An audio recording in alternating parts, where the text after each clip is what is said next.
कहानी की शुरुआत में देखते हैं कि कुछ लेडीज घर घर जाकर इनविटेशन देती हैं, लेकिन वो एक घर मिस कर देते हैं जो किसी मोटे आदमी का होता है जिसका नाम पेनी होता है। एंड हमें पता चलता है कि वो अनमैरिड है एंड काफी लड़कियां देखी हैं पर उसे हर जगह से रिजेक्ट किया गया है एंड वो शादी के लिए लड़की देखने जाता है। फिर वो औरतें एक घर में बिना आवाज दिए ही कार्ड रखकर चले जाते हैं। सीन में एक लड़का टीवी देख रहा होता है एंड किसी का वेट करता है एंड वहां पे महिला दिखाई जाती है जो पूजा करती है एंड डांटती है बच्चे को एंड फिर वो घर से बाहर निकलती है जहां पे वो सबसे वसूली करती हैं जो पैसे उसने ब्याज में दिए थे। जहां हमें पता चलता है कि सब उसको पावनुथाई के नाम से जानता है, पूरा गांव उससे डरता है। फिर हम देखते हैं कि एक लेडीज उसके घर में जादू मंतर करके जाती है एंड एक शराबी आदमी भगवान से पावनुथाई की शिकायत करता है एंड प्रे करता है कि वो मर जाए। तभी बिजली कड़कती है। फिर अगले सवेरे हम देखते हैं कि वो अपने टाइम से नहीं उठी होती है एंड उसका पोता उसे देखने जाता है तो उसकी हालत खराब रहती है, जिसे देखकर सारे गांव के लोग खुश हो जाते हैं क्योंकि सब ये चाहते हैं कि वो मर जाए। एंड फिर सारे लोग थाई के यहाँ इकट्ठा होते हैं। फिर पेनी पावनुथाई के यहाँ जाता है वैद्य को लेके, जहाँ पे वैद्य उससे कुछ कहता है एंड वो गांव वालों को बताता है कि वैद्य ने कहा है कि वो रात तक मर जाएगी, जिसे सुन के सारे गांव वाले खुशी से झूमते हैं एंड गांव में जश्न होता है। एंड हम देखते हैं कि वहां पे लोग एक जगह बैठे हैं एंड वो आर्ग्यूमेंट करते हैं कि कोई ढंग का गाना लगाए, जहां पे रजनीकांत और कमल हसन के गाने के लिए आपस में लड़ाई होती है। सीन शिफ्ट होती है। फिर हम सीन देखते हैं जहां पे विजयन एक ऑटो वाला होता है एंड उसे फोन आता है। एंड फिर से सीन शिफ्ट होता है जहां पे सेल्वन एक फूल वाला होता है एंड उसे भी फोन आता है, जहां पे हमें पता लगता है कि सेल्वम, विजयन और उपुलियन वो तीनों पावनुथाई के बेटे हैं एंड उनकी एक बहन भी है, सुरुली। एंड वो एक दूसरे से बात नहीं करते, वो पावनुथाई को भी नहीं देखते।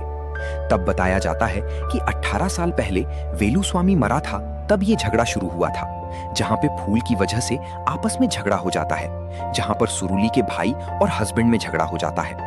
एंड हम देखते हैं कि वेलुस्वामी के मरने पे वो पावनुथाई बहुत खुश रहती है, जहां पे उसके बच्चे उससे बंटवारा मांगते हैं एंड जहां पे उसकी बेटी का हस्बैंड बोलता है कि उसे गोल्ड चाहिए, बट वो मना कर देती हैं एंड अपनी बेटी को अपने पास रखने को कहती हैं एंड बताती हैं कि कैसे उसने मेहनत करके अपने प्रॉपर्टी जोड़े हैं, जिस वजह से वो जब तक मरेगी नहीं वो प्रॉपर्टी का बंटवारा नहीं करेगी।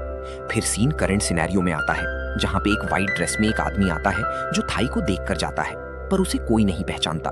फिर पेन्नू उससे पूछता है कि वो कौन है। जवाब में वो कुछ कहता है जिससे पेनी शॉक्ड हो जाता है और पावनुथाई के बेटे को बुलाता है। एंड फिर व्हाइट ड्रेस वाला आदमी बताता है कि वो गोल्ड कुमार है एंड वो एक गोल्ड स्मिथ है एंड उसकी पास में ही दुकान है। एंड पावनुथाई हर हफ्ते 1 ग्राम सोना लेती थी एंड पिछले हफ्ते उसने 160 तोला सोना खरीदा था, जिससे सब शॉक्ड हो जाते हैं एंड बताता है कि पावनुथाई ने क्या क्या गोल्ड ज्वेलरी ली है। फिर हम देखते हैं कि सुरुली का पति आता है एंड वो डांस करता है। वहीं हम देखते हैं कि पेनी बताता है कि पावनुथाई अपनी बेटी को कुछ इशारे में बताने की कोशिश कर रही हैं कि गोल्ड कहाँ है एंड अगर वो उनके बेटों की मदद करता है तो फिर वो लोग आपस में बराबर बांट सकते हैं, लेकिन उसे 10 तोला कमीशन चाहिए एंड 2 तोला उसके पास है ही, तो 12 तोले से वो अपनी शादी कर सकता है। एंड फिर वो तरीका बताता है जिसमें वो बोलता है कि जब तक सोना नहीं मिलता तब तक पावनुथाई मरनी नहीं चाहिए। पावनुथाई के बेटे डॉक्टर को लेके आते हैं एंड फिर घर की छानबीन करते हैं पर कुछ नहीं मिलता। फिर वो बैंक जाते हैं जहां पे बैंक के एम्प्लॉय को उन पे शक होता है एंड वो पुलिस बुलाने के लिए कहता है एंड वो पुलिस का नाम सुनकर भाग जाते हैं। फिर वो गोल्ड ढूंढने का इंस्ट्रूमेंट बनाते हैं, लेकिन उससे भी उन्हें कुछ नहीं मिलता एंड वो एक जगह पहुंचते हैं जहां पे वो एक किले के पास जाते हैं जहां पे उन्हें कुछ नहीं मिलता। तब पेनी उन्हें बताता है कि वो अपनी बहन के पति को सोना दे दे और उसे यहाँ से भेज दे। एंड फिर वो आपस में ये डिसाइड करते हैं कि वो सिर्फ 1 तोला ही देंगे। एंड फिर पेनी बात करने जाता है जहां सिगरेट के ऊपर सुरुली का हस्बैंड उसे थप्पड़ मार देता है। पेनी वहां से चला जाता है एंड वो तीनों बेटे उसके पीछे जाते हैं उसे मनाने, जिसपे वो जवाब देता है कि अगर उन्हें गहने चाहिए तो उन्हें 3 तोला गहना देना ही होगा अपनी बहन के हस्बैंड को, जिसके बाद वो अपनी वाइफ के गहने अरेंज करते हैं। फिर हम देखते हैं कि पेनी टीवी देखता है जहां पे वो न्यूज देखता है, जिसमें एक एंकर साइन लैंग्वेज से न्यूज बताता है। फिर वो पावनुथाई के बेटे से बताता है कि उन्हें गहने देने की जरूरत नहीं है एंड वो बताता है कि उसकी माँ क्या चाहती है और उसे पता लगाने का तरीका मिल गया है। फिर पेनी एंकर को बुलवाते हैं कहीं का चीफ गेस्ट बताकर एंड डॉक्टर की ड्रेस में उसे पावनुथाई के पास लाते हैं और दरवाजा बंद कर लेते हैं, जहां पर हमें पता चलता है कि उसे साइन लैंग्वेज नहीं आती एंड वो कुछ भी लिखता है। एंड वहीं पे पावनुताई कुछ इशारा करके बेहोश हो जाती हैं एंड सुरुली के हस्बैंड को शक हो जाता है कि उन्होंने दरवाजा बंद क्यों किया अंदर जाके। फिर सीन दिखाते हैं जहां पे एंकर कहता है कि पावनुताई चाहती हैं कि तुम कैश और गोल्ड ले लो, पर जैसे ही वो एड्रेस के बारे में पूछता है तो पावनुताई का बीपी डाउन हो जाता है। वो बताता है कि अगर वो खुद ही बताएगी तो ही हमें पता चलेगा। तभी हम देखते हैं कि उसका बीपी डाउन हो गया एंड वो मरने की स्टेज पे आ जाती हैं एंड उसके बेटे तुरंत उसे हॉस्पिटल ले जाते हैं। और जब ये बात सुरुली के हस्बैंड को पता चलती है कि उसकी सास को एक बड़े हॉस्पिटल में भर्ती करते हैं, जिससे उसका शक और बढ़ जाता है। फिर हम देखते हैं कि हॉस्पिटल में रिसेप्शनिस्ट उनसे 50,000 मांगती है एंड पावनुताई के बेटे अपनी बीवियों को सुरुली पे नजर रखने को कहते हैं। और हम देखते हैं कि पेनी बैग में गहने ले जाता है, जिसे सुरुली का बेटा देख लेता है एंड वो अपने पापा को बताता है कि उसकी बुआ पेनी को चुपके चुपके गहने दे रही है। जिसके बाद सुरुली का पति पेनी को ढूंढता है और डराता है, जहाँ पे वो सब सच बता देता है, जिससे वो शॉक्ड हो जाते हैं एंड वो कहता है कि तुम मेरे साले की हेल्प करते रहना एंड उन्हें पता नहीं चलना चाहिए कि मुझे ये सब पता है।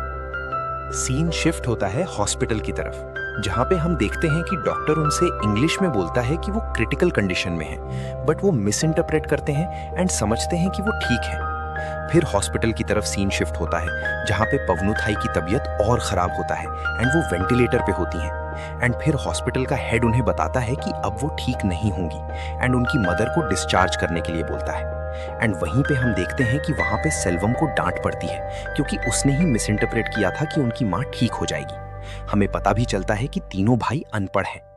सेल्वम हॉस्पिटल के बाहर जाता है, जहां पे वो देखता है एक फैमिली हॉस्पिटल वाले से आर्ग्यू कर रहे होते हैं एंड वो कहता है कि उस फैमिली की हेल्प कीजिए। एंड वैन में जाता है, जहां पे एक लेडी वेंटिलेटर पे होती है एंड जैसे ही हॉस्पिटल वाला वेंटिलेटर हटाता है, तुरंत वो लेडी मर जाती है एंड फैमिली रिलैक्स्ड हो जाती है। एक्चुअल में फैमिली चाहती थी कि वो लेडी मर जाए एंड यहाँ पे वो इमोशनल हो जाता है। एंड फिर हॉस्पिटल वाला बताता है कि उनके बच्चे ही उनको मरने के लिए कह रहे थे एंड बताता है कि इस दुनिया में कोई माँ बाप अपने बच्चे को पैसे नहीं है कहकर मरने के लिए नहीं छोड़ता, लेकिन आजकल के बच्चे अपने माँ बाप को छोड़ देते हैं। फिर हम देखते हैं कि पॉनथाई की heart beat and pulse improve हो रही होती है एंड वहीं पे विजयन बेटा बोलता है कि अब हम माँ को घर लेके जाएंगे, वो लोग और कुछ नहीं कर सकते। एंड हेड बताता है कि उनकी लाइफ वापस आ रही है, बट विजयम एंड उपिलियम नहीं मानते, वो डिस्चार्ज के लिए बोलते हैं। बट हेड कहता है कि इस तरह डिस्चार्ज नहीं कर सकते, 2 घंटे ऑब्जर्वेशन में रख के ही डिस्चार्ज होंगे। जहां पे सेल्वम पूछता है कि कितने पैसे देने होंगे ऑपरेशन के, तो वो बताते हैं 4 लाख एंड पेनी सुरुली के हस्बैंड को बताता है कि 4 लाख की जरूरत है एंड वो तुरंत जो पैसे प्रॉपर्टी के लिए रखे थे पेनी को पैसे देता है, कह के कि पॉनुथाई को बचा लेना। एंड तीनों भाई आपस में बात कर रहे होते हैं, जहां पे कितना खर्चा आया कैलकुलेट करते हैं एंड ऑपरेशन के लिए मना करते हैं। पर सेल्वम कहता है कि इतना कर लिया है तो एक लास्ट ऑपरेशन कर लेते हैं एंड कहता है कि अगर कल हमारे बच्चे हमें पैसे की कंजूसी करके हमें ना बचाएं तो हमें कैसा लगेगा। एंड कहता है कि वो खुद इलाज कराएगा एंड जब माँ जिंदा आएगी तो जिसने जितना खर्च किया होगा उतना ही पैसा मिलेगा, एक सोना तक नहीं लेने देगा। फिर वो कंट्रीब्यूट करते हैं, तभी पेनी उन्हें पूरे पैसे ला देता है एंड वो पूछते हैं कि कहाँ से लाए, तो पेनी बताता है कि वो 10 तोला लेगा तो उसे भी तो कुछ करना पड़ेगा, तब जाके वो शादी करेगा। ये सुन के सभी पूछते हैं कि तू शादी क्यों करना चाहता है। तब हमें पता चलता है कि उसकी शादी ना होने के कारण कोई भी उसे इनवाइट नहीं करता है एंड उसे अलग तरह से ट्रीट किया जाता है एंड उसे भी एक फैमिली चाहिए होती है। एंड नेक्स्ट डे पावनुथाई का ऑपरेशन होता है एंड हम देखते हैं कि सुरुली के हस्बैंड ने उसके लिए मन्नत मांगी हुई है, जिसको वो पूरा कर रहा होता है एंड सभी उनके बचने की पूजा करते हैं। एंड वहीं सीन शिफ्ट होता है, जहां पे सुरुली की भाभी उससे पूछती हैं, कल माँ का ऑपरेशन है एंड तू रो नहीं रही एंड परेशान नहीं हो रही। तब वो बताती हैं कि उसकी माँ ने कैसे अकेले सारी लाइफ जी है एंड उन्होंने उसे ऐसा बनाया है। वो चाहती थी कि हम सीखें एंड वो अपनी बहुओं को भी सिखाना चाहती थी, तो वो ऐसे कमजोर नहीं हो सकती।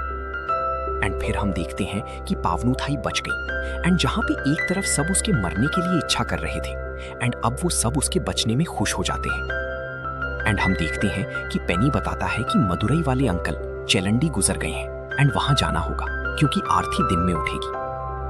पर पावनुथाई के बेटे कहते हैं कि वो नहीं जा पाएंगे उनकी माँ की वजह से एंड कहते हैं कि पेनी तुम ही चले जाओ। पावनुथाई को देखने तीनों बेटे जाते हैं एंड पावनुथाई बोलने लगती है एंड हम देखते हैं कि पेनी को मदुरई में सुरीली का हस्बैंड मिलता है, जो पेनी को अपने पास बुलाता है और बताता है कि वो नॉर्मल वार्ड में आ गए हैं। अगले सीन में तीनों बेटे पूछते हैं कि जब डॉक्टर घर आया था तो तुमने उससे कुछ कहा था? तो वो बताती हैं कि वो कह रही थीं कि जब वो उसे उठाकर ला रहे थे तो फैन बंद ही नहीं किया था, ये बताना चाह रही थी। तीसरे नंबर के स्विच को बंद करना था। एंड कहती हैं कि उसने बहुत समझाया लेकिन वो थक गई थी। एंड बेटा कहता है कि पिछले हफ्ते एक गोल्ड कुमार हमारे यहाँ आया था एंड उसने कहा था कि तुमने 160 तोला सोना खरीदा है। एंड पूछता है वो सोना कहाँ है? एंड जवाब में उनकी माँ कहती हैं कि कौन गोल्ड कुमार? एंड दूसरे सीन में हम देखते हैं कि मदुरई में अंतिम संस्कार में किसी को पीट रहे होते हैं। जब पेनी वहां जाके देखता है तो वहां पे गोल्ड कुमार होता है। हमें पता चलता है कि उसकी दिमागी हालत ठीक नहीं होती। जब से उसकी यहाँ चोरी हुई होती है तब से वो कहानी सुनाता है। एंड फिर हम देखते हैं कि उसके बेटे उससे पूछते हैं कि वो ब्याज के पैसे का क्या करती थी। तब वो बताती हैं कि वो पूरे दिन एंजॉय करती थी और पिक्चर देखती थी। तब वो घर पहुंचते हैं। घर में पावनुथाई सभी फीमेल्स को बुलाती हैं एंड तब बताती हैं कि वो साइन जो देती थी उसके अकॉर्डिंग एक जगह से गहने दिखाती हैं। एंड वो बताती हैं पूरा 300 तोला सोना है। एंड कहती हैं बेटों के लिए वो घर और खेत छोड़कर जा रही हूँ एंड मेरी बेटी अपने 10 साल के बेटे के साथ कैसे रहेगी, उसके लिए ये सब रखा है। एंड वो बताती हैं कि जब वो शादी करके आई थी तब से वो पैसे बचाती थी। एंड कहती हैं कि सबको पैसे बचाना आना चाहिए। एंड यहाँ पे वो लेसन देती हैं कि जरूरत के समय किसी के आगे हमें हाथ ना फैलाना पड़े। And she is proud of herself क्योंकि उसने अपने दम पर सब हासिल किया है। एंड वो बताती हैं कि वो अपने बेटे के बजाय उनको इसलिए बता रही हैं क्योंकि उन्होंने उसके लिए दिए जलाए, उसको साड़ी पहनाई एंड उसका ख्याल रखा एंड हर वो चीज किया जो एक बेटी करती है। और उसे बचाने के चक्कर में उसके बेटे कर्ज में डूब गए एंड सोचते हैं उसे ये बात नहीं पता। फिर वो पैसे को 4 हिस्सों में बांट देती हैं। सीन शिफ्ट होता है जहां पे पंचायत में सुरुली को अलग करते हैं उसके पति से, लेकिन वो विनती करता है कि ठीक से रहेगा, पर पावनुथाई मना कर देती है। एंड फिर सुरुली की दूसरी शादी कर देती है एंड जहां पे हमें पता चलता है कि सुरुली की शादी पेनी से होती है। एंड कहानी यहीं पे एंड हो जाती है। ये स्टोरी कंप्लीट कॉमेडी के साथ साथ लेसन भी देती है एंड सिखाती है मनी के बारे में कि कैसे सही टाइम पे पैसा काम आता है।